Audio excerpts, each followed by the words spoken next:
Hey everyone, how's it going? Nate here from Octave Studios. I hope you've all had yourselves a good week. It's time for another tips and tricks video, and this time I wanted to dive into something that I think is really cool, and that is how to achieve those lo-fi sounding vocals whether you are performing live or recording stuff in the studio. So let's dive right on into it.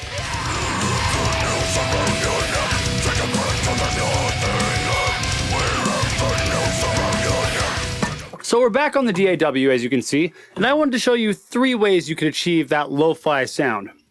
Now, if you're wondering what I mean, it's kind of that like radio vocal sound almost. Howard Jones from Killswitch Engage uses it a lot. If you're familiar with that era of that band, then that's more along those lines. But there are a few ways you can achieve this, and I want to show you how to do that. So first and foremost, you can use the EQ, and I'm just going to create a quick marker here. I'm just going to create a quick marker right here so that I can know for my show notes. Okay, so now that we have our EQ on, let's mess with it a little bit. Let's bring a high pass filter up. So let's try to aim for about, I don't know, 400 here. I'm going to delete this here so that you can see that. Cool. Now let's go and add ourselves a low pass filter.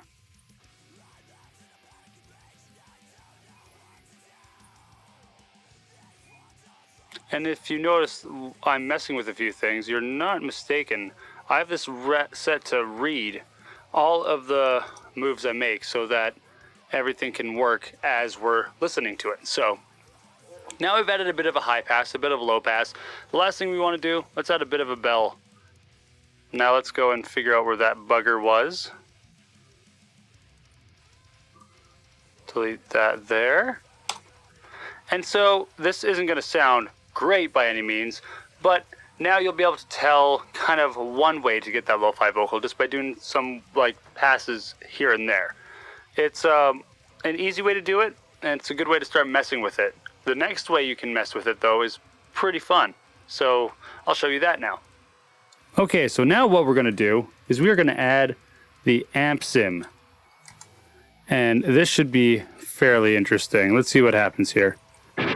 There we go. Now, depending on the sound that we're getting here, it's going to be very, very interesting overall in just how the amp sim itself is corresponding to the overall tone. Depending on what tone you have, you might want to mess with it a bit. I believe for this one, let's just pull it up. Right now I'm using a preset that comes with Bias Effects. So this is just one way to do it. But what you could do is go around and find a different tone that you want to use and think about using that instead. Again, adds a nice little dynamic to the voice. So that works really well in the case of, say, you want to scream.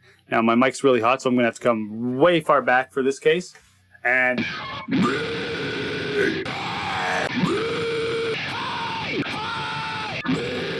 that's one way you could do it. Or another way you can do it is with singing as well. You can try the hey,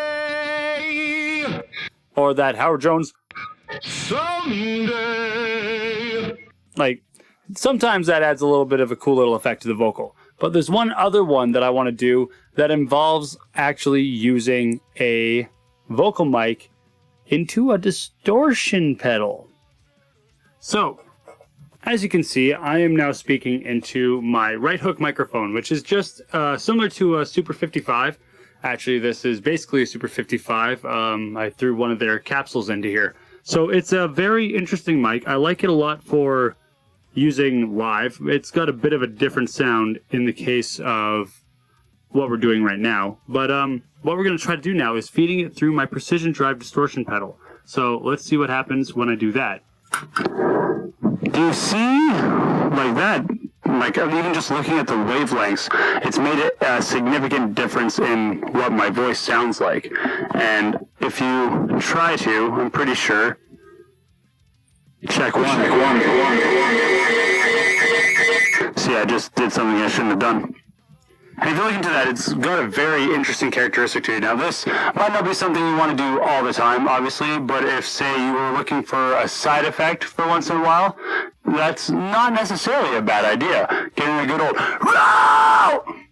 Like, you never know, that might just do what you want it to do. So, yeah, I wanted to show you that quickly. And that's it with the thing off again, just so you can hear it. But yeah, so that's how you can use your EQ, an amp sim, or a distortion pedal to kind of get that lo-fi effect to different degrees depending on what it is you're looking for and what kind of sound you want. Now notice I was just using presets on my pedal and my amp sim, so experiment with it. See what you can get. See what sounds you get. Don't just throw something on and go with it. Mess around with it for a bit and see what happens. Let me know what you come up with if you choose to experiment with that. I'm excited to hear what you guys come up with, actually, so let me know. I hope that was helpful. I hope you enjoy it. I hope you enjoy the next video as well. So I'll see you next time. Take care.